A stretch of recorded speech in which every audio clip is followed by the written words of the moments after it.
بسم الله الرحمن الرحیم. شروع کوم د الله د نومنا چې ډېر مهربانا او رحم کون کې دی. ارأيت الذي يكذب بالدين فذلك الذي يدع اليتيم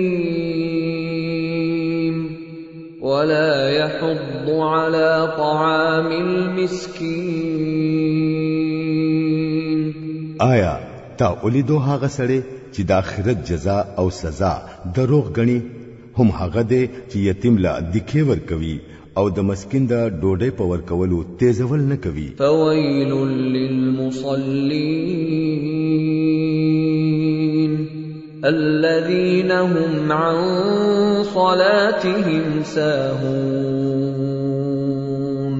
بیا تباہی دا د هغه منځ کوونکو د پاره چې د خپل مانځنه غفلت کوي. الذين هم يراءون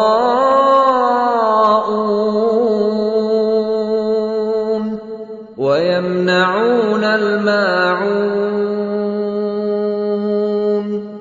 ریاکاری کوي او د معمولی ضرورت سيزونه خلق له نور کوي.